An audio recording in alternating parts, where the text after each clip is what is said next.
सर्वेभ्यः सर्वेभ्यो नमस्तेस्तु रुद्ररूपेभ्यः। ओम नमः शिवाय। क्या वास्तव में इन साधनाओं से हो पाएगा मोक्ष? कान चिरानते, कान में मुद्रा पहनते और 36 आडंबर करने से परमात्मा नहीं मिलेगा और यम के दूत लठ मारेंगे तुम्हारे गिर के। क्या भक्ति मार्ग में दिखावे से खुल जाएंगे नरक के द्वार? जटा बड़ा बड़ा को बड़ी बड़ी राखों ऋषि दिखाई दे और कति गोटम गोट करा रखा साधुपना दिखाने के लिए। कहते इन यम के दूत ना डरते इन बकवादों से। क्या इन सभी मनमानी साधनाओं से झेलनी पड़ेगी नरक की यातनाएं? तो भक्ति सही करो, सत भक्ति करो, सत साधना से मोक्ष होगा। इन कंठी और माला ऊपर की दिखावे से, चाहे कपड़े लाल पहन लो और चाहे पैंट कमीज पहन लो, भगत वाले लक्षण और भक्ति सही होगी तो आपका मोक्ष होगा। एक विशेष आडंबर से भगवान नहीं मिलेगा।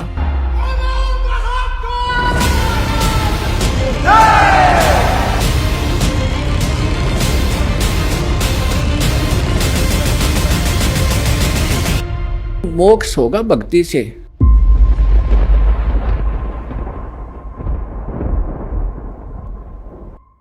दर्शकों, क्या किसी संत की पहचान उसके पहनावे से करना सही है?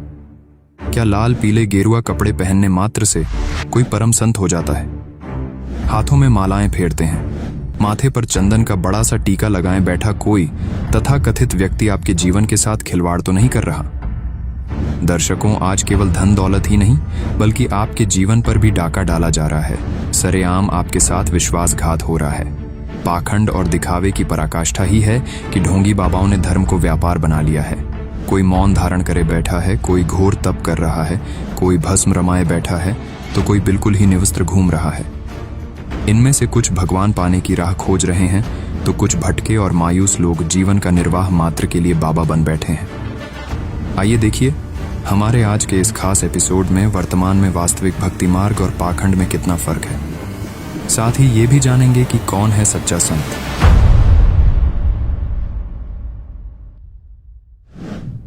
परम पिता परमात्मा पूर्ण ब्रह्म सारी सृष्टि के रचनहार कबीर देव कबीर परमेश्वर जी की असीम रजा से आप सभी पुण्यात्माएं सत्संग सुनने के लिए उपस्थित हुए। जिन पुण्यात्माओं के, जिन प्राणियों के पुण्य बहुत ज़्यादा होते हैं उनको मानव शरीर प्राप्त होता है। मानव शरीर दो प्रकार से प्राप्त होता है। एक तो टर्न वाइज मिलता है। परमात्मा का विधान है कि इस जीव को भले ये कितना ही निकम्मा हो, 84 लाख प्रकार के प्राणियों के कष्टों को पूरा एक चक्कर लगाने के उपरांत इसको एक मानव शरीर परमात्मा अवश्य दिलवाते हैं। और दूसरी प्रकार का जो मानव शरीर प्राप्त होता है वो उन पुण्यात्माओं को होता है जो पहले भी मानव थे, उनके पुण्य ज़्यादा थे, जिस कारण से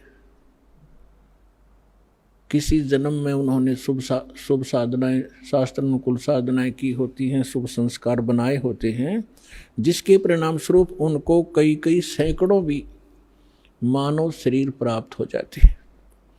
लेकिन उन मानव शरीर के अंदर यदि सतगुरु नहीं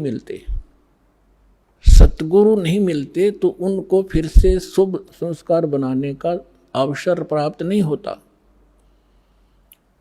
और सतगुरु के अतिरिक्त अन्य किसी नकली संतों से ज्ञान प्राप्त करके साधना करते हैं, वो शास्त्र विरुद्ध साधना होने से यूजलेस होती है। अब थोड़ी सी इन नकली गुरुओं की हिंदी करता हूँ, उसके बाद आगे आज की कथा सुनाएंगे। कंठी माला सुमरनी ये सभी सिलसिला मेटे, कन फूका गुरुआ मिले है जो जम मारी फेटे। कंठी माला सुमरनी भाई पैरे से क्या हो, ऊपर डूंडा साध का और अंदर रख्या खो। कहते हैं ये ऊपर कंठी पैर ली, माला बना ली, एक मणिये की माला कंठी पहनते हैं कबीरपंथी नकली। एक तुलसी की लकड़ी का एक मनिया बना कर एक जनेऊ से में बांध देते हैं, और यहाँ जो भगत आते हैं उनको हम कहते हैं कि ये कंठी माला नहीं चलेगी, इसने उतार दो। तो वो दृढ़ हो जाते हैं कि इसने नहीं उतारें, ये तो हमारा जन्म सिद्ध अधिकार है। अब परमात्मा क्या कह रहे हैं, कंठी माला सुमरणी ये सभी सिलसिला मेटे, इसने जब छोड़ छाड़ दो इन तो पार हो गए। अंदर भक्ति सही करो, सत भक्ति करो, सत साधना से मोक्ष होगा। इन कंठी और माला ऊपर के दिखावे से, चाहे कपड़े लाल पहन लो और चाहे पैंट कमीज पहन लो, भगत वाले लक्षण और भक्ति सही होगी तो आपका मोक्ष होगा। एक विशेष आडंबर से भगवान नहीं मिलेगा।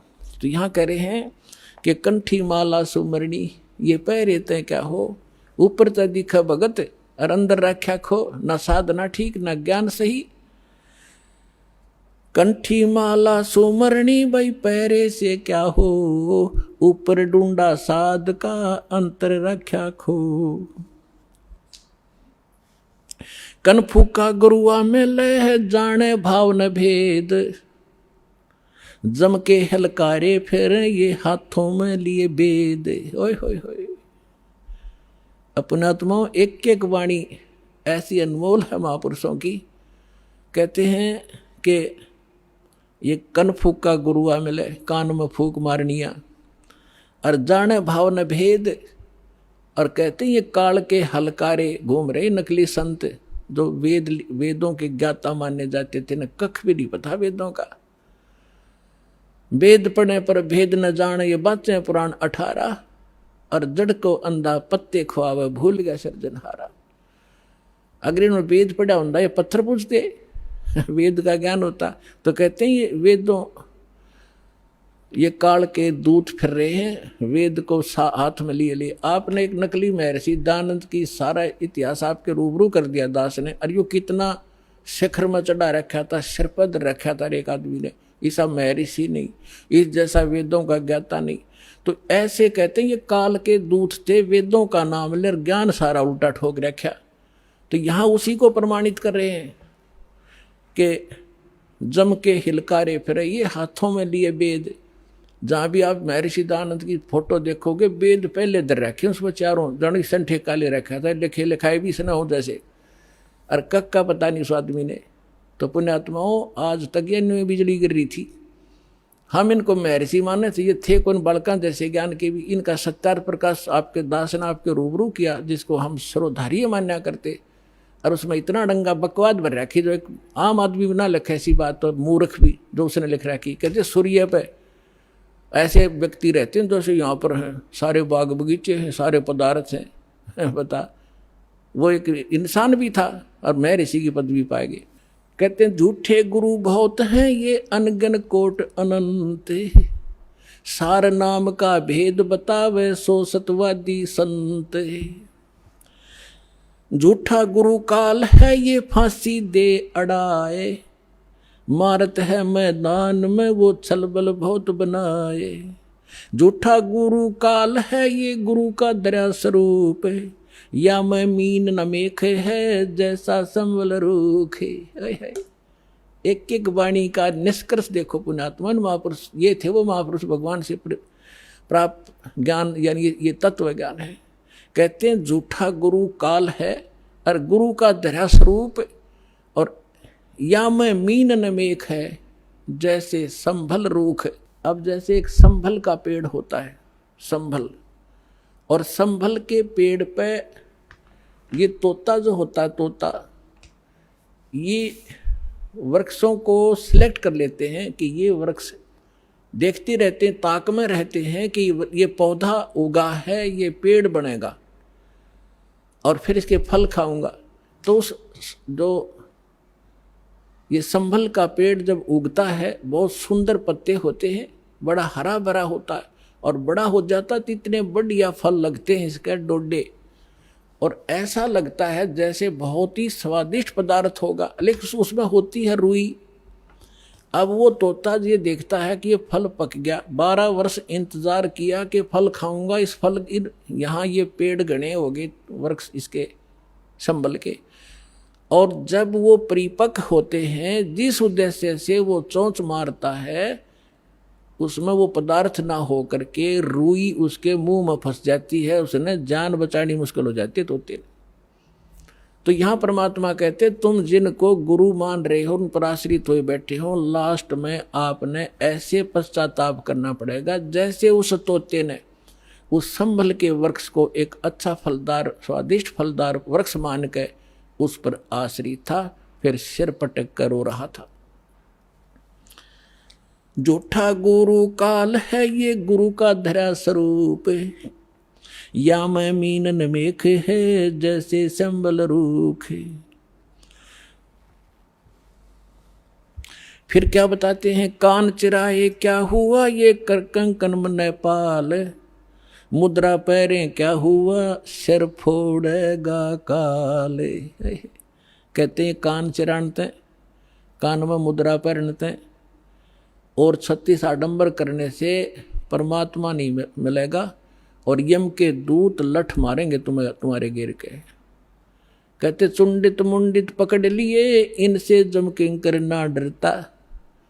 ये चुंडित कति जटा बड़ा बड़ा को बड़े बड़े राखों ऋषि दिखाई दे, और कति गोटम गोट करा रखा साधुपना दिखाने के लिए। कहते इन यम के दूत ना डरते इन बकवादों से, वो तो सत मंत्र जो सच्चा नाम जिसके पास होगा उससे भयभीत होते हैं।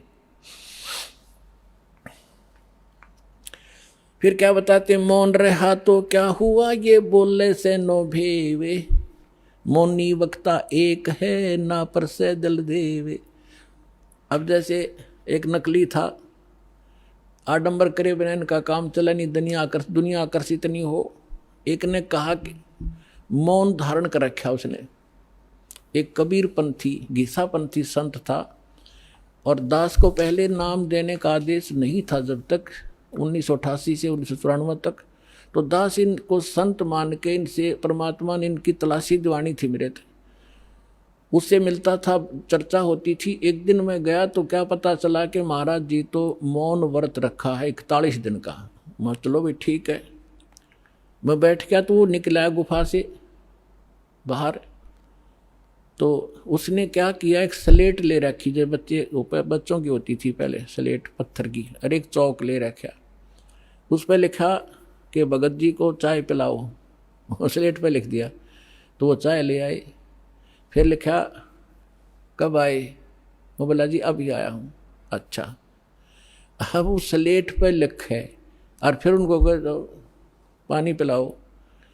अब यहाँ वो परमात्मा कहते हैं कि मौन रहा तो क्या हुआ जो बोले सैनो भेव, इशारों से बात कर रहा, मन तो डिस्टर्ब हो लिया। बताओ उस मौन रहने से क्या लाभ हुआ तुझे। और मौनी वक्ता एक है ना पर से दिल देव। परमात्मा के पाने के लिए ये आडंबर केवल बकवाद मात्र है आपकी, इनसे ये भगवान नहीं मिले। और ये भोली आत्मा इन्हीं से प्रसन्न होते हैं। बाबा जी भाई 41 दिन में, और फिर 41वें दिन उसने वो व्रत खोलना था, समागम हो गया, हजारों आदमी इकट्ठे हो गए, लाखों रुपये उसने मिल गए, हो गया उसका काम पूरा। अब वो भी पार और चेले भी पार, दोनों गधे बनेंगे इकट्ठे। कहते सन्यासी 10 नाम है ये शिव का धर है ध्यान, शिव के ऊपर और है ताको कर प्रणाम। ये सन्यासी 10 नामी सन्यासी कहलाते हैं, भगवान शिव को इष्ट मानते। कहते हैं शिव के ऊपर और परम शक्ति है, उसका ध्यान धरो जब तुम्हारा कल्याण होगा। बेखों से भगवान का दूर महल दरबारे, पाखंडी पहुंचे नहीं दे सतगुरु पार उतारे। इन भेखों से बनावटी आडंबरों से परमात्मा का घर बहुत दूर है, और पाखंडी वहां ना जा सकता ना ले जा सकता। सतगुरु दे पार उतार, सतगुरु आपको पार उतारेगा। डंब करें डूंगर चढ़े अंतर झिन्नी झूले, जग जाने बंदगी करें ये बोवें सुलभ भूले। आप देखते होंगे, हमने तो खूब देख रखा है बिटर एक्सपीरियंस है दास का। क्या देखा करते, एक समय ये दास अपनी ड्यूटी पर जा रहा था। दास हरियाणा सिंचाई विभाग के अंदर जूनियर इंजीनियर की पोस्ट पर था, मोटरसाइकिल पे जा रहा था अपनी ड्यूटी पे। तो रास्ते में काफ़ी व्यक्ति इकट्ठे थे। एक ऊंचा सा स्थान था गांव में बाहर, और उस जंगल था वहाँ पर। वहाँ क्या देखा, एक बाबा जी बैठा, और दूर से दिखे 10-20 भगत बैठे। मैं भी चला गया उधर जाकर देखने के लिए। जब तक ये दास को ये ज्ञान नहीं था साधु संत की ऐसे अट्रैक्शन होती थी। तो वहाँ बैठे काफ़ी लोग बैठे, दूना ला रखा, इन्होंने सुल्फे पी हुए, भर भर चले वो भी पी हुए, और जाओ 10 रुपये चढ़ा दें। और तो अब वो ऊंचे पे न्यू बैठे, सब न दिखूं ताकि मेरे पुजारी आ जाए। तो क्या है, तो यहाँ क्या कहते हैं, डंब करें, पाखंड करें और डूंगर चढ़े, यानी ऊपर ऊंचे स्थान पर टिल्ले पर जाकर बैठेंगे, और अंदर कोरी बकवाद, अंतर झिन्नी झूल, और जग जाने यो बंदगी करे। आम जनसाधारण तो ये समझता है कि वो भगती कर रहा होगा, तो परमात्मा कहते यो बो है सूल बबूल, ये तो अपने भविष्य में की करके कांटे बोन लाग रहा है, कर्म फोड़ रहा है अपने। डंब करें डूंगर चढ़े ये अंतर झिन्नी झूले, जग जाने बंदगी करे ये बोवे सूल बबूले। फिर कहते हैं माला मुक्ति न होते है, मुक्ति होता है नाम। इन माला से मुक्ति नहीं होगी, इस नाम से मोक्ष होगा। चाहे माला तो जप ले, चाहे बिना माला तो जप ले। केवल ये माला पैर के आडंबर करते बात नहीं बनेगी। अपने आत्माओं जैसे दास आज जो सत्संग एंड करेगा, उसी के कारण ये आगे चल के बात बिगड़ जाती है। जैसे थोड़ा सा उदाहरण देता हूँ, ये माला गल में पहनने की परंपरा कैसे चली। जब भक्ति किसी भी युग में कभी प्रारंभ हुई थी, परमात्मा आते हैं, थोड़ी बहुत भक्ति वो स्टार्ट कर जाते हैं, चाहे प्रथम मंत्र की ही थी, तो उस माला से जाप किया करते थे। तो पहले क्या करते थे, जे कपड़े वस्त्र इसे होते नहीं थे, माला से जाप किया और माला को आदर के साथ गले में डाल लिया करते। वो लोग दिखावा नहीं था, वो सिर्फ अपना सुरक्षित स्थान और आदरणीय स्थान सीने से लटकी रहती थी, और जब उसकी आवश्यकता पड़ती उसको जब जाप कर लिया करते थे।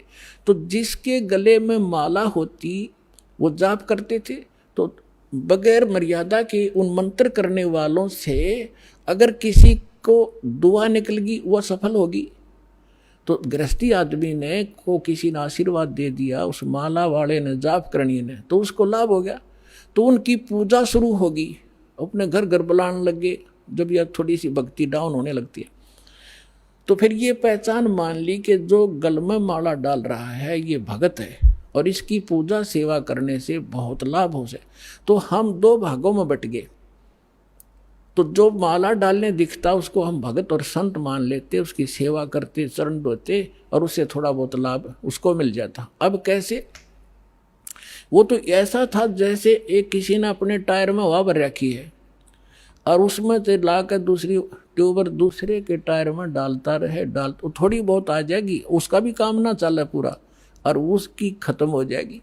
तो ऐसे बात बिगड़ती चली गई। तो ऐसे हम इन नकलियों को जो गल में माला डाला करते, प्रारंभ में तो ये भगत थे, फिर मर्यादाहीन होने से अपनी संग्रहित कमाई को यहीं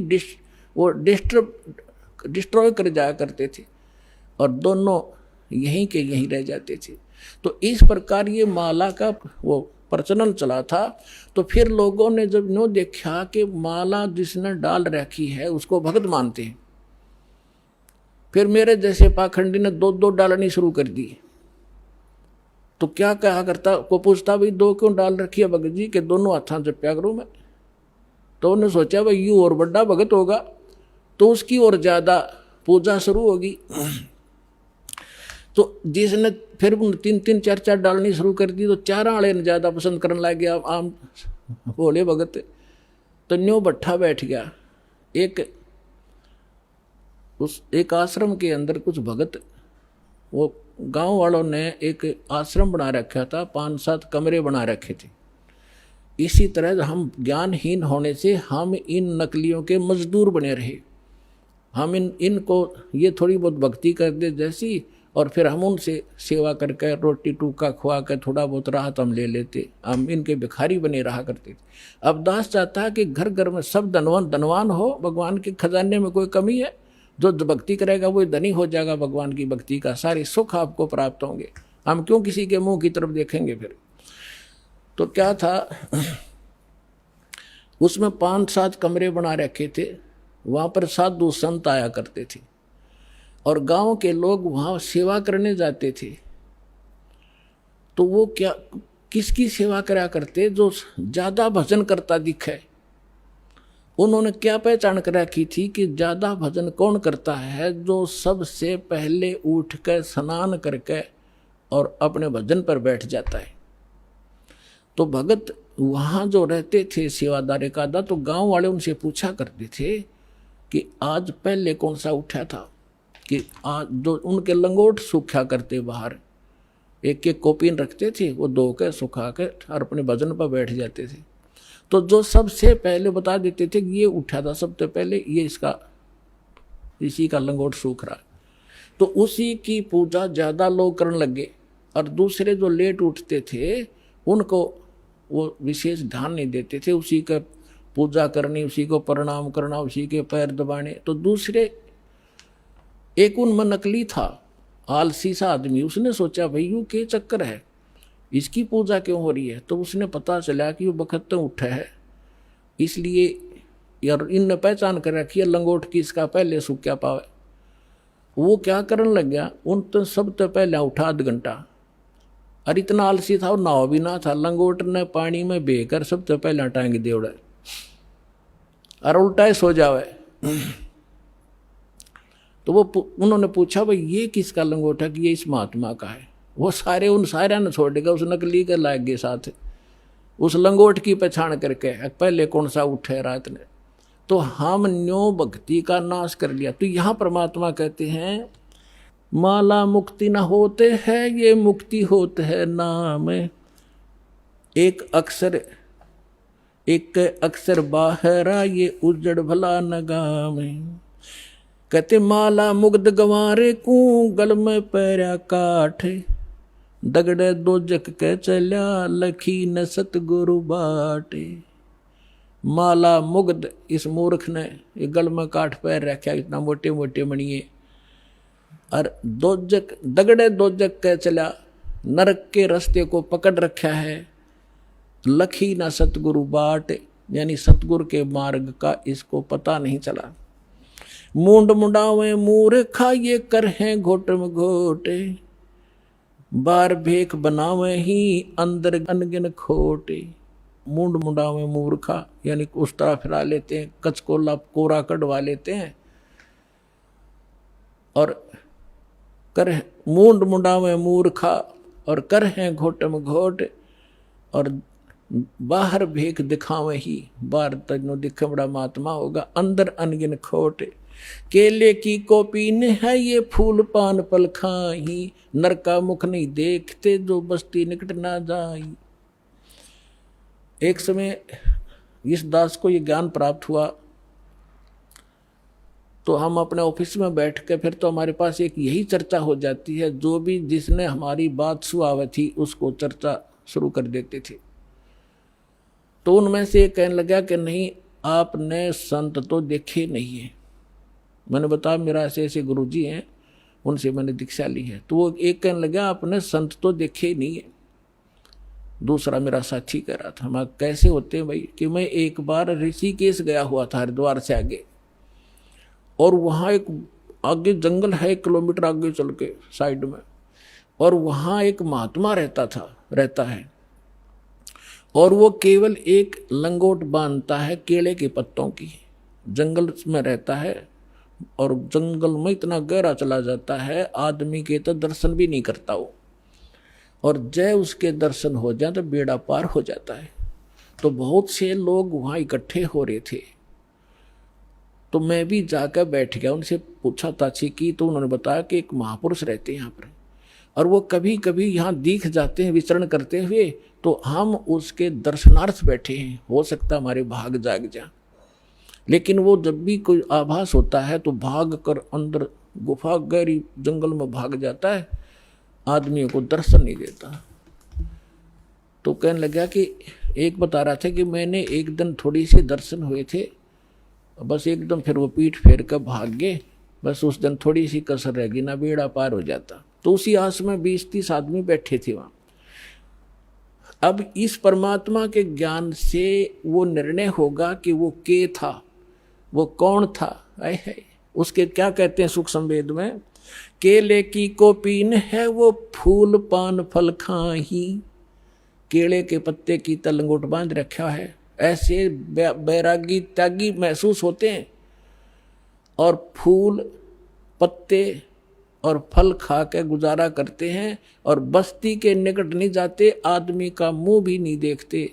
ऐसे त्यागी बैरागी, उनको संसार एक समर्थ संत मानते हैं। अब उसका पैमाना दिया है सुख संवेद में, केले की कोपीन है जो फूल पान फल खाही, नर का मुख नहीं देखते जो बस्ती निकट नहीं जाही। वो क्या है, वो जंगल के रोज हैं जो मनुष्यों बिद के जाही, निस्दिन फिरो उजाड़ में न्यो परमात्मा पावे नाही। कैसा पैमाना दे दिया, वो जंगल के नील गाय हैं, रोज हैं जो आदमी देख कर भाग जा, फदड़ फदड़ कर पता नहीं कहाँ जाकर डटे। ये जंगल के रोज है, जब नाम से मोक्ष होगा, इन बकवादों से होगा। इस जंगल में पशु सारे नंगे फिरे और भाग जाते हैं, मर्ग भी दौड़ भाग जाते हैं आदमी से डर के। फिर इसका समाधान बताते हैं, डेरे डंडे खुश रहो ये खुसरे लेना मोक्ष, दरु प्रहलाद पार उतर गए फिर डेरे में क्या दोष। परमात्मा देखो, और तो कोई उदाहरण उनके पास था नहीं जब ये ज्ञान मालिक दिया करते थे। हम धरु और प्रहलाद को मुक्त मानते हैं, मानते हो खां जी। तो जब धरु और प्रहलाद तुम कहते हो पार हो गए, उनके इतिहास देखो पढ़ के।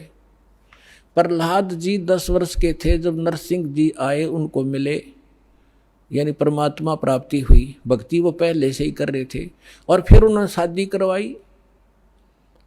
और जो राजा बलि था जिसने वो 100 अश्वमेघ यज्ञ करी थी इंद्र की गद्दी प्राप्त करने के लिए, और जिसके लिए भगवान आए थे 52 रूप बना के, तो वो प्रहलाद का पोता था, बैलोचन का लड़का था। तो उनने ब्याह करवाया, बालक हुए और वो पार हो गए।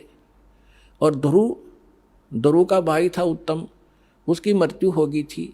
फिर ध्रुव ने ब्याह करवाया और उत्तम वाली पत्नी भी उसके साथ रखी उसने, तो वो भी पार हो गया। तो कहने का भाव ये नहीं है कि तुम जो बकवाद करते हो कि ब्रह्मचारी जंगल में गए वो पार होंगे, नहीं।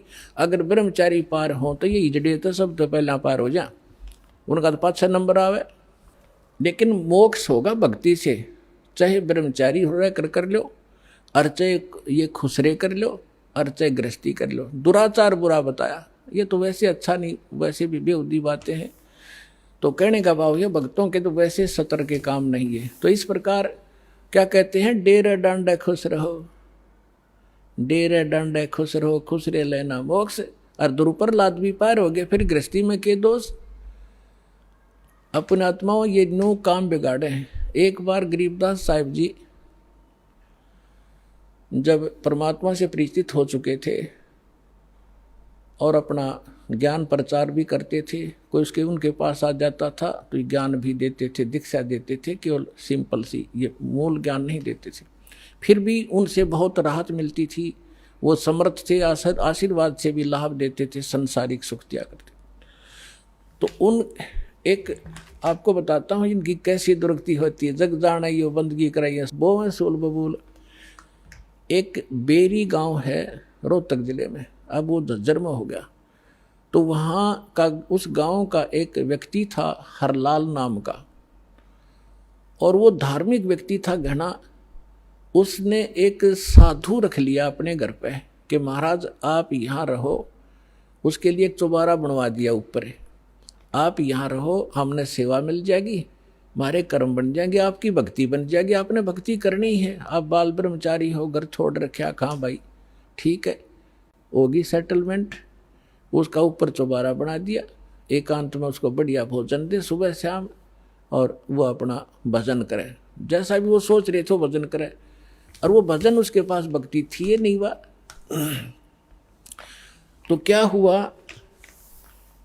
कि वो क्या करता था, बढ़िया माल खावे और आप खावर सो जावे, या जिसी भक्ति थी अटपट की वो साधना करे थोड़ी बहुत देर, वो भक्ति मोक्षदायक थी नहीं। तो क्या हुआ, कुछ दिनों के बाद उस संत की मृत्यु होगी, अंतिम संस्कार कर दिया। तो पहले क्या करते थे कि गांव के जो किसान लोग थे बैलगाड़ी रखा करते थे, और ट्रांसपोर्ट का जो काम होता था आजकल ट्रकों से होता है, पहले बैलगाड़ियों से करा करते थे। तो बेरी से और इधर नजफगढ़ साइड में जाया करते थे, वो अपनी उस मंडी से सामान लाते थे, जैसे वहाँ से गुड़ ले आए, बूरा ले आए, इधर से बाजरा ज्वार ले जाते थे भर के, ऐसे वो ट्रांसपोर्ट करते थे। एक दिन गरीबदास साहिब जी उसी रास्ते पर, जो रास्ता गांव छुड़ानी से होकर बेरी से और आगे जाता था नजफगढ़ साइड में, तो वहाँ कुआं था एक, उस कुएं पर बैठ कर गरीबदास जी स्नान कर रहे थे। सुबह सुबह गर्मियों का मौसम था, 5 बजे उधर से वो हरलाल गाड़ी लिए आ रहा था, और उसने जो बैल एक जोड़ रखा था, वो बैल था गोरे कलर का, लाल रंग का। और वो क्या उसने, वो बैठ गया, वो बैठता था ऐसे, और वो हरलाल उतर कर फिर उसका लठ मारता, उसने फिर जबरदस्ती ठाता, फिर वो आधा किलोमीटर ठीक चलता और फिर बैठ जाता। तो वो कुदरती वहाँ बैठ गया आकर जहाँ गरीबदास जी नहा रहे थे, स्नान कर रहे थे। तो गरीबदास जी न्यों के न्यों उठ के धोती बांध रखी थी नहाते नहाते, और वहाँ गए उस बैल के पास जो बैठ गया था, एक बैल खड़ा था, गाड़ी रुक गई थी। तो उन्होंने उसके कान में कोई बात कही, वो एकदम खड़ा हो गया, वो बैल खड़ा हो गया। तो किसान ने तो यह बड़ी बात थी, बैल ठीक चलने लग गया, और वो वहाँ से लेकर बेरी लगभग 10-15 किलोमीटर पड़े हैं छुटानी तक, बेरी तक वो बैठा नहीं। उधर से राम रमी हुई, महाराज कौन हो आप? भाई गरीबदास नाम है मेरा। और यूँ क्या हो गया? कुछ ना, बस आगे इसका समझ में।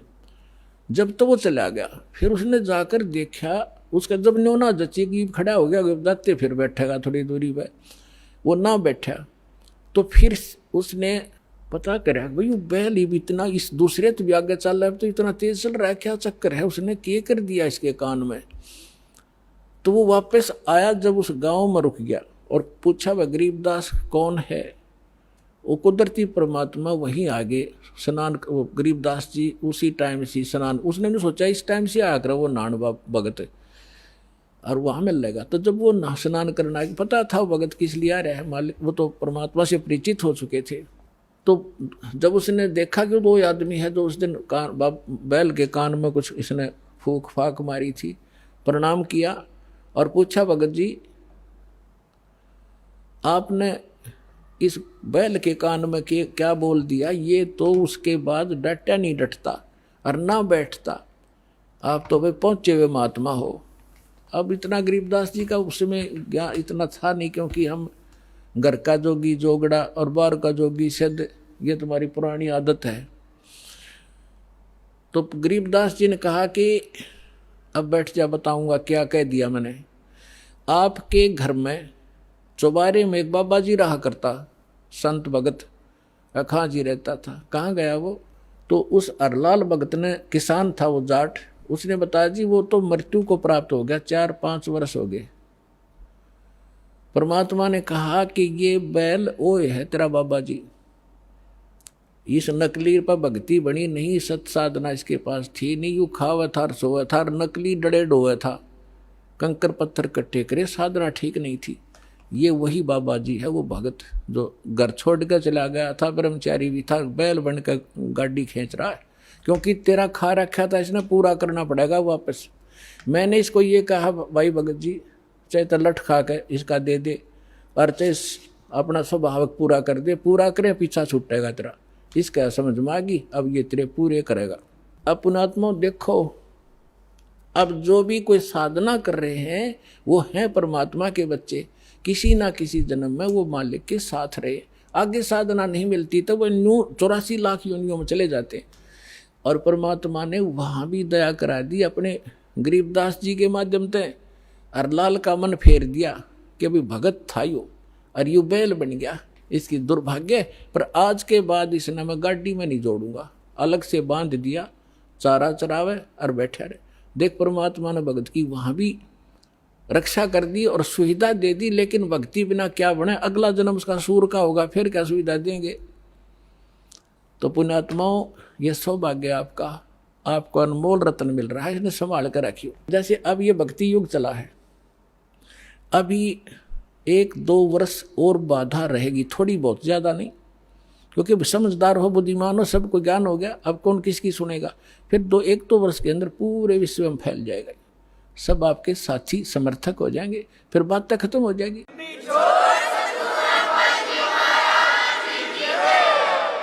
फिर जो मर्यादा आप करोगे आपका सहयोग देंगे, और वो भी वो मर्यादा ही पालन कर रहे होंगे, तो आपका भक्ति खंड नहीं होगा, आप भी सफल होंगे और वो भी होंगे। फिर क्या होगा कि कुछ दिनों में आपको इतना सुख हो जाएगा, क्योंकि भगवान सुख सागर है। तो ये सावधानी बरतना कि इस सुख में परमात्मा से दूर ना होना, क्योंकि ये सुख मालिक से दूर करता है, और उसको होगा जिसका नाम खंडित हो जाएगा। या सांसारिक सुख, जैसे किसी व्यक्ति का नाम खंडित हो गया, या किसी कारण से उसने नाम त्याग दिया 2-3 वर्ष साधना करके, वो चला गया, अब उसको फिर भी सुख हो रहे हैं, और वो भक्ति भी दूसरी करने लग गया, या भी छोड़ दी है, या यही मंत्र कर रहा है, उसने आना बंद कर दिया है, तो वो कनेक्शन तो कट गया। आगे चार्जर नहीं है उसका, लेकिन पिछला चार्ज जो बैटरी है वह काम कर रही है। अब वो काफी अच्छा चार्ज हो गया तो घरे दिन भी काम कर देगी, लेकिन वो ये सोच रहा होगा कि मेरा क्या बिगड़ गया। अब फिर बिगड़ेगा, जब ऐसा बिगड़ेगा कि किसी प्रकार समझ में नहीं आएगा उसके। अब इतना ज्ञान दिया जाता है, मैं कोई बालक नहीं, या वैसे थोक बिलो हूँ, कोई लालच हो मुझे, 2 रोटी भगवान ने दे रखी थी, जेई की नौकरी थी, बढ़िया काम चल रहा था, परमात्मा ने पहले भी ठीक से घर में गुजारा ऐसे जन्म दे रखा था जहाँ रोटी टाइम पर ठीक मिले थी। तो दास ने पता चला कि मेरे जैसे दुखिया सारे ही हैं जिनको भगवान की चाह हर धक्के खा रहे हैं, मुझे पता लग गया, तो सबको आवश्यकता इस भगवान की, इस ज्ञान की। तो इसलिए दास ने इस पर कदम उठाया। तो इस प्रकार जैसे आप जो सफल होगे। और एक बात और ध्यान रखना, आप यहाँ केवल उसी उद्देश्य को लेकर ना आना कि जैसे रोगी है वो रोग ही स्वस्थ हो, जिसको पुत्र की संतान नहीं है वो संतान ही हो तो बात बने। अगर संतान भी आपको आवश्यक होगी देनी तो यही मिलेगी, पृथ्वी पर कोई नहीं देगा आपने। और जो आपका रोग निवारण होगा तो यही होगा, पृथ्वी पर कहीं होगा भी नहीं, और होगा ही होगा, रोग तो निवारण होगा ही होगा।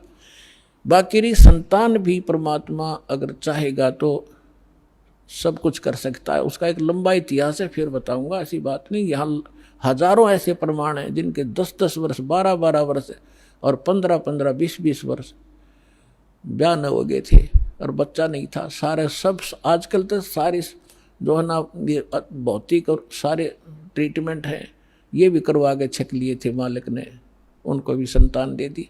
ये तो कोई बड़ी बात नहीं है, लेकिन हमारा आपका मूल उद्देश्य मोक्ष हो,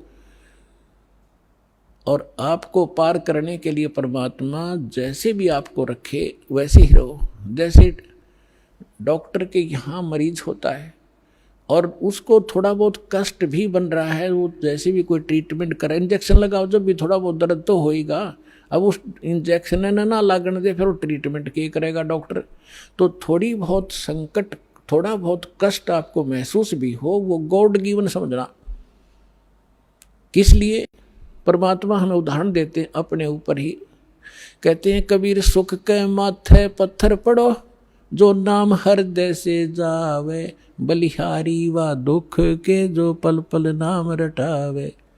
परमात्मा कहते हैं तुम ऐसे मांगना मेरे से कि हे भगवान इसे सुख के आग लगो जिस जो आपसे दूर करे। हे परमात्मा ऐसा दुख, बलिहारी उस दुख के, ऐसा दुख बना रहे जिससे आपकी याद बनी रहे, ऐसा सुख ना देना भगवान जो आपसे दूर करे। तो आप ये समझ लेना छोटी मोटी जो ठूठा आप कर रहेगी ये गॉड गिवन होगी, ताकि वो मन बकवाद ना करे, इसने मौत दिखे जा, और तभी ये भक्ति करेगा, ना करने ना दियो। ऐसा खतरनाक एलिमेंट है ये। तो पुणात्मा ये परमात्मा का ट्रीटमेंट चलेगा जब आप इसकी शरण में आगे। डॉक्टर के हॉस्पिटल में एडमिट एक पेशेंट अपनी चलाओगा तो वो रोग नहीं कटवाना चाहता, वो तो बकवाद कर रहा है, व्यर्थ में टाइम वेस्ट कर रहा है। तो आप यहाँ आगे हो, भगवान कोई बालक नहीं, आपके भविष्य की जानता है।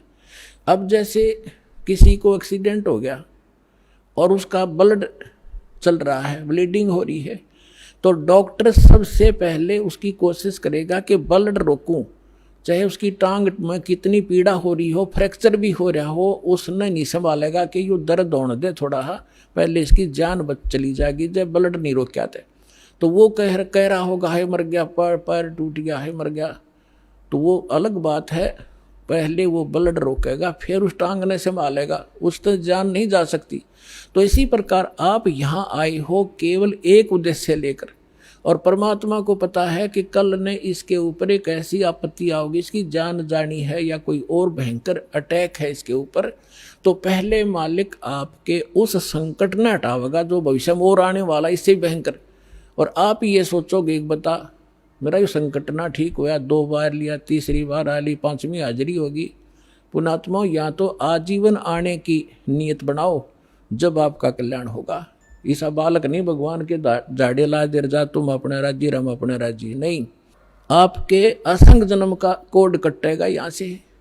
अब जो प्रसंग चल रहा है कि जिन जैसे सतयुग के अंदर पुण्यात्मा जन्म लेती है और उनके लिए परमात्मा ऐसा माहौल बना देता है, फलदार वृक्ष होते हैं सब जगह। जैसे आजकल हम कणक पैदा करते हैं कितनी मेहनत करके, उस समय ये ऐसे खड़े रहते जैसे सामक देखा हुआ आपने, ऐसे खड़े रहते हैं और जाओ और तोड़ो और झाड़ो पकाओ और खाओ, फल तोड़ो खाओ और भजन, और उसमें भजन सभी करते हैं, उनकी एक ऐसी श्रद्धा होती है। तो वो भक्ति करते हैं शास्त्र विरुद्ध, और सुख सारे उपलब्ध हैं, शरीर भी स्वस्थ है, लाखों वर्ष जीवन भी रहता है, बाप से पहले बेटा भी नहीं मरता है, और विधवा औरत विधवा नहीं होती हैं। तो वो ये सोच रहे कि हम जो साधना कर रहे हैं इससे में लाभ है, नहीं, यह भूल मार रही है हमने आज तक। तो वो उस सतयुग में कौन प्राणी जन्म लेंगे, ये बहुत असंख्य युगों से चला रहा है। अब जैसे ये समय अब चल पड़ा, जो भगवान पुण्य आत्मा है इस ज्ञान से संपर्क में रहेंगे, भक्ति ठीक करते रहेंगे तो ये पार हो जाएंगे। अब अरबों खरबों प्राणी पार होंगे अब इस पिछली पीढ़ी में इस ज्ञान, और क्योंकि परमात्मा ने 3 युग इंतजार की है इस समय के लिए। और कैसे परमात्मा किस प्रकार ऐसे छुपा लुका छिपी करके और भक्ति बचा के लाए हैं, आप इस ज्ञान से परिचित होगे तब पता चलेगा। कहीं भी जैसे आप सोचा करते श्री कृष्ण ने साड़ी बढ़ा दी द्रौपदी की, श्री कृष्ण नर के बस का ना था कुछ भी। परमात्मा की श्रद्धा बनाए रखने के लिए परमात्मा कहते मैं ही सौछल छिद्र करता हूँ, वही उसी संत का रूप बनाकर चले जाते हैं जो जिस गुरु पर आश्रित है और उसका काम कर देते। भगत में आस्था बनी रहती है और वो ने सोचा मेरे गुरु से या इस साधना से ठीक हो गया, होता उसके पूर्व जन्म के संस्कारों से। तो परमात्मा ने इस भक्ति को बचा के जीवित रखना था, इसलिए आपको यहाँ तक लाए हैं। तो अब जो पार होंगे वो तो होंगे ही होंगे। मालिक का वचन है सकल सृष्टि प्रवानिक होई, पूरा विश्व और नाम लेगा, मोक्ष होगा। फिर क्या होगा कि लास्ट में फिर ये तो स्वभाव है इस गंदे लोग का, एक फिर धीरे धीरे चाहकर परंपरा बिगड़ना शुरू हो जाती है। तो उस समय लास्ट में जो भक्ति यही कर रहे होंगे लेकिन वो पार नहीं हो पाएंगे, उनकी संख्या भी थोड़ी नहीं होगी, बहुत लाखों और करोड़ों में होंगे जो पार नहीं हो सकेंगे, लेकिन भक्ति संग्रहित हो जाएगी उनकी जबरदस्त। तो वो फिर क्या करेंगे, काल के हाथ चढ़ेंगे। उन्हीं में से ब्रह्मा विष्णु महेश ये देव और ये सब बनाए जाएंगे, गणेश और ये जो जितने भी देवता हैं, इंद्र, कुबेर, वरुण, धर्मराज, ये 33 करोड़ देवता इन्हीं में से सिलेक्टेड होते हैं।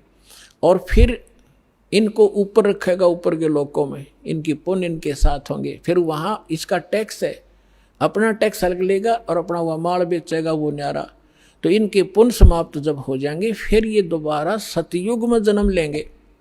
अब सतयुग में होंगे ये भक्ति संग्रहित प्राणी जो अब करेंगे। शास्त्र अनुकूल साधना अब मिली इनको, आज तक शास्त्र अनुकूल साधना नहीं थी। 4 युग का हिसाब लगा के देख लो, जब किसी के पास आज तक ये शास्त्र अनुकूल साधना हो या भक्ति की हो किसी ने, तो भक्ति अभी शुरू होगी। तो इनमें से बचे हुए फिर उसी गेड़ में आगे। सतयुग में जन्म हुआ, फिर वही त्रेता में, द्वापर में, और फिर कलयुग के इसी समय में फिर दाव लगेगा इस मोक्ष का। और ईब चूकिए तो फिर वही चक्कर, इंद्र हजारों वर्ष युगों तक आप वह इंद्र की पोस्ट पर रहोगे, हजारों वर्षों तक देवताओं के स्वर्गलोक में अपना माल खाओगे, बर्बाद करोगे पूंजी को। और फिर यदि आगे भगवान फिर कोई संत नहीं मिले, इतने जन्म मनुष्य के होकर भी फिर आप 84 लाख योनियों में चक्कर खाओगे। तो ये आज का विषय था कि आज आपको वो दाव लगा है, इसको संभाल के रखना। आपको मानव शरीर प्राप्त हुआ है, आपको 600 वर्ष पहले परमात्मा आए थे, तब भी आप मालिक के शरणों में थे। 64 लाख शेष थे, ये 64 लाख तक पहले आएंगे। उसके बाद फिर परमात्मा ने ये अपना प्रचार फैला दिया है। जैसे आपको बताया गया है कि ये वाणी उसको भी, जैसे कागभूषण की कथा सुनाई थी, 6 महीने कथा सुनकर उसका थोड़ा सा असर हुआ कि नाम ले लूं, तो ये इतना प्रचार होगा इस वाणी का, आंधी सी उठेगी। तो वो जो टर्न वाइज भी जिनका नंबर मनुष्य का आया है, वो कुछ दिन के बाद आ जाएंगे, शरण में आना पड़ेगा, और इस प्रकार ये सबका मोक्ष होगा। बोलो सतगुरुदेव।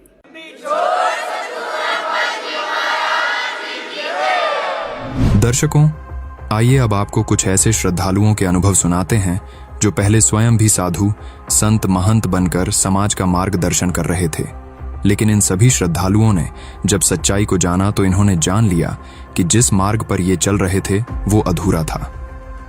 संत रामपाल जी महाराज के सत्संग प्रवचन सुनने के बाद इन सभी ने पाखंडवाद को त्याग कर वर्तमान समय में तत्वदर्शी संत रामपाल जी महाराज की शरण ग्रहण करके मोक्ष मार्ग अपना लिया है। आइए इनके अनुभव आपको सुनाते हैं, सुनिए। सर, संत रामपाल जी महाराज से नाम दीक्षा लेने से पहले आप क्या भक्ति साधना करते थे?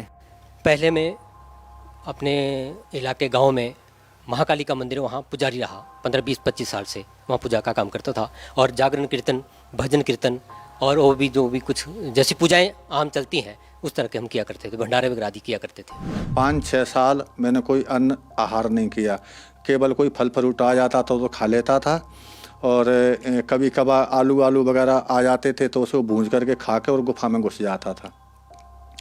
5 साल तक जब मैं साधना करता रहा तो एक सिद्धि सी प्राप्त हो गई मेरे अंदर। इतना मैं देख लेता था कि जब कोई मेरी गुफा की तरफ आता था तो मैं उसको देख लाता था 1 किलोमीटर 2 किलोमीटर दूर से कि कोई मेरी तरफ आ रहा है, और कुछ ला रहा होता था तब भी देख लेता कि आज फलाना आदमी आ रहा, मेरे लिए ये चीज़ लेके आ रहा है। हम पहले संत मत से जुड़े हुए थे और संत मत से जुड़ के जो है अपने दीक्षा प्राप्त करके जो हमारे गुरुजी पहले जो साधना बताए थे वो साधना हम गंगा नदी के किनारे अपना ध्यान लगाते थे, और ध्यान लगा के और उस सुषमना के द्वार जो है जो 10वां द्वार बोलते हैं, उसी द्वार में से हम अपनी सुरती को लगाकर और उस 10वां द्वार में प्रवेश कर जाते थे। सर, संत रामपाल जी महाराज के शरण में आने से पहले आप भगवा कपड़े पहनते थे, बड़ी बड़ी दाढ़ी आप रखते थे। उसके बाद जब आप संत रामपाल जी महाराज के शरण में आ गए तो सर आज आप साधारण वेशभूषा में हैं। सर, ऐसा क्यों? देखिए, हमको इसलिए ऐसा लग रहा है कि साधु बनना जैसे कि किसी का दान कर लेना पैसा, चंदे का पैसा लेकर खाना, ये जीवन बिताना, ये हमें ये चीज़ों को जानकारी नहीं था, लेकिन हम साधु सन्यासी बनकर सिद्धि तो प्राप्त कर लिए, लेकिन परमात्मा तक हम नहीं पहुंच पाए और परमात्मा तक हम नहीं पहुंच। तो वो साधु सन्यासी का जीवन जब ज्ञान हमें मालूम हुआ तो हम सोचे कि जब दूसरे का अनाज, दूसरे का पैसा लेगा, दूसरे का ये सब काम करे, तो जो हमारी भक्ति पुण्य है सब उन्हीं के पास चले जाएंगे, फिर हमारे पास बचेंगे कैसे? तो वो जब वो कोई सेवा कर रहे हैं तो वो तो हमारे कर्ज हो जाएंगे, तो जब कर्ज हो जाएंगे फिर उसका कर्ज चुकाने के लिए हमें जन्म लेना पड़ेगा, फिर हमारे मोक्ष कहाँ से होगा? सर, जैसा कि आपने सिद्धियों की बात की, सर यदि आपसे जानना चाहेंगे तो आपके पास क्या सिद्धियाँ थी? हमारे पास सिद्धि ऐसा था कि कोई अगर ये कह दे कि दीवार के अंदर उस पार में क्या चीज़ रखा हुआ है, तो उस चीज़ों को हम एक नज़र से देखते देखते उस दीवार के उस पार को हम चीज़ को देखने लग जाते कि उस पार में क्या रखा हुआ है। घर पे देवी देवताओं की भक्ति करते थे, जैसे हमारे पंजाब में चल रही है मलेरकोटला वाला, लाला वाला, काली माता जी, इनके घर पे झाड़ फूस का काम करता था जी मैं सबसे भाई। मेरे इलाके पे जी मेरे से बड़ा कोई तांत्रिक विद्या में जानता नहीं था जी, मैं नहीं जानता मेरे से बड़ा कोई होगा जी। मैं ये तांत्रिक का काम करता था। दिल्ली से चले लोग मेरे पास आया करते थे जी, मुर्दे को जिंदा कर देता था जी, ये मैं काम करा करता था जी। जब मैं कॉलेज में गई थी तब मैं महाराष्ट्र में संतों की भूमि है तो मैंने ज्ञानेश्वरी ग्रंथ पढ़ा, भगवत गीता पढ़ी, तो उसमें से मेरे को इंटरेस्ट आने लगा कि ये कुछ अच्छा है, तो मैंने उस पर स्टडी करना शुरू किया। जैसे कि वहाँ को रात को 9 से 12 बजे उनके प्रवचन होते थे, कीर्तन होते थे, वो मैं सुनने जाती थी, डायरी लेके जाती थी, मैं सब नोट करती थी कि वो एक अध्याय लेते हैं या फिर एक दोहा लेते हैं और उस पर वो विस्तारित से बात करते हैं, बताते हैं कि हमने कैसे जीवन जीना है, नहीं जीना है। तो मेरे को वो अच्छा लगने लगा, तो मैंने भी उस पर स्टडी किया और मैं भी खुद एक वक्ता बन गई, मैं भी प्रवचन करने लगी कॉलेज के टाइम में ही। मैं लोगों को ये बताना चाहता हूँ, मेरे पास जो कई प्रकार की सिद्धियाँ थी, इससे पहले मैंने एक किताब लिखी है, देह सिद्धि, स्वर्ण सिद्धि और रस सिद्धि नाम की किताब लिखी है मैंने। ये मेरी किताब है, देह सिद्धि, स्वर्ण सिद्धि और रस सिद्धि नाम की जो किताब है, इसको मैंने लिखी है और ये मेरा आखिरी में ये फोटो भी है। इसको ये जगत विख्यात रस सिद्ध योगीराज राजेश अद्वैत, ये नाम से लोग मुझे पहचानते थे। इसके आप ये फोटो देख सकते हैं। इसके पहले मेरी किस प्रकार की दाढ़ी थी, लोग मुझे मेरे चरण स्पर्श करके, ये पंडित लोग मेरे से आज जो लेके जाते थे वो मैं रहस्य आपके सामने खोल रहा हूँ। आप एक देख सकते हैं कि ये जो मेरे हाथ में जो चीज़ है, ये संसार की अत्यंत दुर्लभ वस्तु मानी जाती थी। इसको शास्त्रों में और पुराणों में कहा है कि मृदुहा कोटि गुणम फल प्राप्तित स्वर्णलिंगा, स्वर्णात् कोटि गुणम फल प्राप्तित बाणलिंगा, बाणात् कोटि गुणम फल प्राप्तित नर्मदेश्वर लिंगा और नर्मदेश्वरात् कोटि गुणम फल प्राप्तित पारदेश्वर लिंगा। इसके आगे ये भी कहा है कि रसात् परतरम लिंग न भूतो न भविष्यति। सर, बोलने को तो कुछ भी बोल सकते हैं, इस बात का प्रमाण है आपके पास? जी हाँ, मेरे पास फोटोग्राफ्स है, आप देख सकते हैं। ये देखिए, ये वर्ल्ड पीस कॉन्फ्रेंस 96, इसमें ये कौन है सर? ये डॉक्टर ECG सुदर्शन, जिन्होंने कई आइंस्टाइन की थ्योरी फ्लॉप कर दी है, और इनको भी मैंने डिस्कशन बताया था और ये भी शुरू में नहीं मान रहे थे कि इस प्रकार का कोई होता है चीज़। तो जब इनको प्रमाणों के साथ मैंने ये सब चीज़ें बताई तो उन्होंने भी ये लोहा मान लिया कि सचमुच ये जो आप बता रहे ये सही ज्ञान है। इसके अलावा किन लोगों से आपकी मुलाकात हुई जिसके आधार पर हम ये मान सकें कि वास्तव में आप एक ऐसे महत्वपूर्ण व्यक्ति हैं जिस व्यक्ति पर विश्व के विख्यात लोगों ने भरोसा किया, या आपसे मुलाकात करने के लिए वो लोग आतुर रहे, कि आपने एक ऐसी बड़ी खोज की है, या फिर जड़ी बूटियों के माध्यम से आपने एक ऐसा यंत्र बनाया है जिसको लोग सपने में भी नहीं सोच सकते कि ऐसा हो सकता है? सर, जैसे आप देख रही है हाई कमिश्नर ऑफ टांजानिया, इस प्रकार के कई जो दलाई लामा वगैरह, इन सब लोग। दलाई लामा से भी आपकी मुलाकात हुई है? हाँ जी, वर्ल्ड कॉन्फ्रेंस में आए थे, उन लोगों से भी डिस्कशन हुआ मेरा।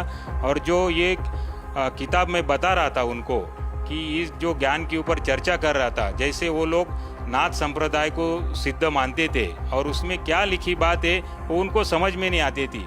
उनको मैंने कहा कि मेरे पास ऐसा ऐसा ज्ञान मैं हिमालय में रह के सीख के आया हूँ, मैं 8 साल मैंने हिमालय में रहा हूँ और कई प्रकार का ज्ञान हस्तगत किया है, मगर उनको ये भरोसा नहीं होता था कि हमने पहले ही ज्ञानेश्वरी पढ़ रखी है, PhD कर रखी है, आप क्या नया बताएंगे। तो मैंने उनको एक श्लोक बोला, तोरस मोरस गंधक पारा, जिन वीचे दीजे नाम सहारा, नाग मार नागिन को दे, गोरख कहे खप्पर भरी कंचन ले। इस दोहे का आप ट्रांसलेट करके बताइए तो मैं आपको मान लूंगा कि आपने PhD की है। तो उनको वो बता नहीं सके, क्योंकि ये जो पूरी रासायनिक क्रिया है और केमिकली क्रिया है कि इसके माध्यम से, पारे के माध्यम से सोना बनाया जा सकता है। शॉर्टकट में इसके सारे रहस्यों को जब मैंने खोला तब उनकी बात समझ में आई, क्योंकि आखिरी में स्पष्ट रूप से कहा है कि गोरख कहे खप्पर भरी कंचन लीजिए। कंचन में स्वर्ण, जो मटके का आधा भाग होता है उसको खप्पर बोलते हैं। इस प्रकार का खप्पर भर के आप कंचन स्वर्ण बना सकते हैं, इस प्रकार की विधि उसमें छिपी थी। मगर इतना होने के बावजूद, ये सब होने के बावजूद भी मैं आपको बता रहा हूँ, समाज को बता रहा हूँ कि इस प्रकार के जो हम लोग शिवलिंग के ऊपर आश्रित हो गए, तो ये अपने आप में ये यूजलेस और इसका कोई मूल्य नहीं है अपने जीवन में, ये आप समझ लीजिए। दर्शकों, आइए अब जानते हैं कि संत रामपाल जी महाराज द्वारा बताई गई सतभक्ति से इन श्रद्धालुओं को क्या लाभ प्राप्त हुए। महाराज संत रामपाल जी से ज्ञान और नाम लेने के बाद सबसे बड़ा लाभ जो हमें आध्यात्मिक ज्ञान हुआ, ऐसा ज्ञान जो हमने पहले कभी सुना नहीं था। और शारीरिक लाभ भी हुए, जैसे कि भक्तमती जी को पैरालाइज की शिकायत थी, वो जब डॉक्टर से रिपोर्ट करवाई गई तो डॉक्टर भी कहने लगे कि रिपोर्ट में कुछ नहीं आ रहा है और आप शिव को जल चढ़ाओ। हमने कहा कि डॉक्टर साहब, हम तो शिव के मंदिर में, माता के मंदिर में पहले से ही पुजारी हैं, तो जल चढ़ाने से हमें क्या लाभ होगा। लेकिन सबसे बड़ा लाभ हमें परमात्मा के नाम दान से प्राप्त हुआ और आज आत्म संतुष्टि, बहुत बड़ी संतुष्टि हुई और सबसे बड़ा आध्यात्मिक ज्ञान लाभ हुआ हमें। पहले मैं मरने के लिए जा रहा था। पहला लाभ तो यही है कि जब मेरा बिल्कुल ऐसे लकड़ी जैसा शरीर हो गया, व्रत करते करते, उपवास करते करते, तो एकदम ऐसा नया जीवन मिला जो भक्ति साधना करने से आज देखो मेरी बॉडी कैसी है, बिल्कुल ये लग रहा है मैं तो अभी घर से निकल के आ रहा हूँ। जब मैंने जी दीक्षा नहीं ली थी, जब तो पहले, अगर आज भी मेरे को लोग देखते हैं तो वो पहचान नहीं पाते हैं कि आप वही हैं क्या। तो ऐसा हो गया था मैं, बिल्कुल मेरी अंदर की लीवर खराब हो गया था, क्योंकि 5 साल मैंने खाना नहीं खाया, तो वो सुकड़ के इतना नेक हो गया था, तो उसमें आधी रोटी, 1 रोटी जाती थी केवल बस। तो अगर ज़्यादा खाता था तो बीमार हो जाता था, और कम रोटी खपती थी, इससे बिल्कुल शरीर कमज़ोर होता जा रहा था। तो पहली बात तो यह है कि जब परमात्मा संत रामपाल जी महाराज से मैंने दीक्षा ली, तो जो मैंने मंत्रों के जाप किए, जो क्रिया उन्हें बताई थी, जो मैंने करना चालू की, तो आज मेरा वो लीवर भी सही है और मेरी पूरी बॉडी बिल्कुल ऐसे लगती है कि जी पता नहीं कौन है। और अगर आज वो देखें तो मेरे कोई पहचान नहीं पाएगा कि जी वही हैं कि दूसरे हैं। मेरी पत्नी की डेथ हो गई घर पे जी, कोई ऐसी स्थिति आई, मृत्यु सैया पे भाग गई जी। सारे रिश्तेदार आ गए सीगे जी, तो सारे रिश्तेदार बोलने लगे इसको तो जीवित करेंगे, लोगों को बड़े बड़े काम करता है। मैं भी सोचा हाँ, मैंने सारा झाड़ फूस कर लिया, सारा कुछ करके देख लिया, कोई विद्या कोई काम नहीं करी। फिर मैंने यहाँ काली माता के यहाँ चाकू मारा जी कि माता इसको जीवित करते। उसने संकेत किया कि मैं लात बाँह तोड़ सकती हूँ, थोड़ा बहुत लाभ दे सकती हूँ, इससे ज़्यादा मैं नहीं दे सकती। फिर मैं क्या करूँ, मेरे को उपाय दस के जा तू। बोलती है इस पृथ्वी पे पूर्ण परमात्मा रामपाल जी महाराज आए हुए हैं, उनसे जाके नाम दीक्षा ले, फिर तेरा कल्याण होगा। मेरे पास बच्चा कुछ नहीं है। फिर मैंने क्या किया जी, रिश्तेदारों के पास फ़ोन किया, किसी भक्त ने मेरे को फ़ोन किया। मैं बोला जी रामपाल के बारे में मैं जानता चाहता हूँ, तो कैसे करूँ। वो मेरी बहन लगती थी बठिंडा से, उसने कहा कि ऐसे करके ना ये सही हो जाएगी, तू संकल्प कर ले कि परमात्मा मैं तेरी शरण में आ जाऊँगा, ये सही हो जाएगी। मैंने उसी टाइम संपर्क किया, हे परमात्मा बंदीशोर सतगुरु रामपाल जी, मैं आपका नाम ले लूँगा, ये जिंदा हो जाए। क्यों, मेरे को पहले बता रखा था कि तेरे 2 शादियाँ होएगी, एक शादी पे 3 बच्चे होके जे मर जाएगी, इसकी 27 साल की उम्र रहेगी, वो मेरे को याद थी जी। तो उस दिन क्या हुआ जी, मैंने सारे झाड़ फूस कर लिए थे, नहीं सही हुआ है। फिर मैंने परमात्मा के अरदास हुई, बंदी छोड़ मैं नाम ले लूँगा, इसको जीवित कर दे। उसमें फाड़ी ही चहलाहट आई जी, हिलचल हुई जी, फिर सेट हुई। फिर मैं अस्पताल में लेके गया जी, उसको 12 दिन एडमिट रखा। वहाँ डॉक्टरों ने भी लिखा के ले लिया था कि ये तो मुर्दा है, आप साइन कर दो इस पर। मैंने साइन कर दिए, मुर्दा है। बोला परमात्मा के अरदास लगा, मैंने बोला परमात्मा की तो मैंने लगा ली है। तो उसके बाद ये वहाँ से सेट हुई, फिर मैं परमात्मा का नाम लेके आया जी। परमात्मा किसका? संत रामपाल जी महाराज का नाम लेके आया मैं बरवाड़ा में जाके जी। ये सब संत रामपाल जी महाराज जी के मंत्र लेने से, उनके आशीर्वाद से ही मुझे मिला था। जो कि मैं 7 साल पहले इतना भक्ति करती थी, इतने गुरु किए थे, मतलब मैं बहुत बचपन से भक्ति करती थी, तब भी मेरे को किसी भगवान से ये नहीं मिला। लेकिन जब संत रामपाल जी महाराज जी से मैंने ऐसे अरदास किया, संत रामपाल जी महाराज जी के आशीर्वाद से संतान प्राप्त हुई। भगत समाज से हम ये संदेश देना चाहते हैं कि जो भी कोई भी पंथ में इधर उधर कहीं भी भटक रहे हैं, तो ये आपका जो है समय आ गया है, तो आप जो है इधर उधर ना भटके और आप संत रामपाल जी महाराज के शरण में जो टीवी चैनल साधना चैनल पर जो प्रोग्राम आते हैं, उस चैनल पर प्रोग्राम में जो मोबाइल नंबर रहता है, उस मोबाइल नंबर से बात कीजिए। जो जहाँ से भी है उनको दीक्षा प्राप्त हो जाएगी। बहुत बहुत धन्यवाद।